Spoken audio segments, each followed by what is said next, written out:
जय शिवराय मित्रांनो, राज्यातील शेतकऱ्याला धरणातील गाळ उपसून आपल्या शेतामध्ये टाकण्यासाठी शासनाच्या माध्यमातून प्रति हेक्टर 37,500 रुपये एवढं अनुदान दिलं जातं आणि याच्यासाठी राज्यामध्ये मागेल त्याला गाळ अर्थात गाळमुक्त धरण गाळयुक्त शिवार ही योजना राबवली जाते आणि याच योजनेच्या संदर्भातील एक अतिशय महत्त्वाचा असा बदल आज 5 फेब्रुवारी 2024 रोजी करण्यात आलेला आहे, ज्याच्यामुळे आता जास्तीत जास्त शेतकऱ्याला या योजनेचा लाभ मिळण्यासाठी मदत होणार आहे। या योजनेची अंमलबजावणी ग्रामपंचायतीच्या माध्यमातून केली जाणार आहे। मित्रांनो, गाळमुक्त धरण गाळयुक्त शिवार ही योजना राबवली जात असताना मशीनद्वारे गाळ काढण्याकरता स्वयंसेवी संस्था बऱ्याच ठिकाणी उपलब्ध होत नाहीत, त्याअभावी कामं रखडतात आणि अशा परिस्थितीमध्ये शेतकऱ्यांना या योजनेच्या अंतर्गत लाभ मिळत नाही। आणि याच पार्श्वभूमीवरती आता शासनाच्या माध्यमातून ज्या ठिकाणी स्वयंसेवी संस्था उपलब्ध होणार नाहीत अशा परिस्थितीमध्ये अशा ठिकाणी ग्रामपंचायतच्या माध्यमातून या योजनेची अंमलबजावणी करण्यासाठी मंजुरी देण्यात आलेली आहे। याच्या संदर्भातील सुधारित तरतुदी आपण पाहू शकता। गाळमुक्त धरण गाळयुक्त शिवार याच्या फायद्याबाबत जाणीव जागृती वर ॲपवरती माहिती भरून ती योग्य असल्याची खात्री करून घेण्याचे काम ग्रामपंचायत अशासकीय संस्थामार्फत करण्यात येणार आहे। याचप्रमाणे गाळमुक्त धरण गाळयुक्त शिवार या योजनेअंतर्गत काम सुरू करण्यासाठी ग्रामपंचायतीचे ठराव घेऊन अशासकीय संस्था ग्रामपंचायतीने जिल्हास्तरीय समितीस कार्यान्वयन यंत्रणा म्हणून प्रस्ताव सादर करावा।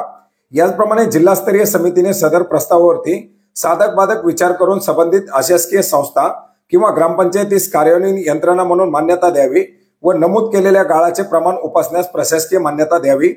उपाभियंता यांनी पॉज फॉर पेमेंट शेतकऱ्याचे नाव गाळाचे प्रमाण अनुदान नमूद करून कार्यकारी अभियंता यांनी जिल्हाधिकारी यांच्या मान्यतेने संबंधित अशासकीय संस्था ग्रामपंचायतीस देयके जिल्हा स्तरावरती अदा करावीत।